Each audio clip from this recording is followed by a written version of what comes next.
peut peut-être sembler banal, mais la gestion du nouveau feuillet publicitaire Radar, qui remplace, vous savez, les publicitaires, complique le travail de nombreux facteurs. Molly, on parle de surtemps, d'aller-retour, de charges physiques aussi supplémentaires. Ce sont toutes des lacunes qui ont été nommées en cette première journée de distribution chez nous à Trois-Rivières. Ça commençait aujourd'hui déjà, on voit tous les drapeaux rouges que ça peut lever.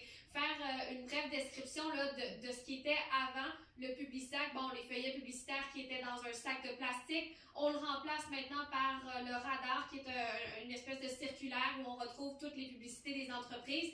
Mais on n'est pas obligé d'adhérer à cela. On peut toujours continuer de faire imprimer d'autres petits feuillets à part. Et c'est ce qui complique en fait le travail des facteurs. Parce que là, en plus, avant, c'était des camions qui géraient la distribution des publicitaires. Maintenant, ça revient aux facteurs d'en assurer la distribution. Et en plus de ça, bien, on vient ajouter les petits feuillets publicitaires qui, eux, sont à part. Et tout ça, bien, c'est à part des livraisons régulières, là, les colis, les lettres. Bref, ça fait beaucoup de logistique pour un facteur qui, lui, ne peut que traîner sur lui 35 livres.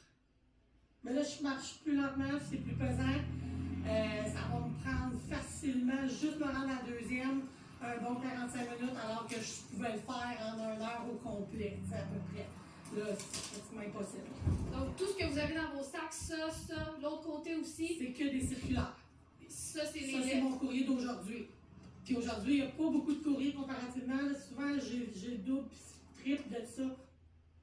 Bon, Molly, est-ce que l'employeur est conscient et des mesures ont été ajoutées? Le syndicat s'est assis avec l'employeur pour essayer de trouver des solutions pour alléger un peu le travail des facteurs. Et il y a une solution qui a été trouvée, c'est d'installer des points de ravitaillement un peu partout dans la ville de Trois-Rivières. On parle de boîtes grises où les facteurs peuvent aller chercher ces fameux radars, puis les remettre dans les sacs, reprendre la route. Au total, c'est près de 200 points comme ça de ravitaillement qui ont été ajoutés. Présentement, les trajets sont évalués en fonction des lettres et des colis. On ne tient pas compte du courrier de quartier, donc en ajoutant quelques dizaines de publicités par semaine, bien, le facteur ça rajoute une charge supplémentaire sur son itinéraire.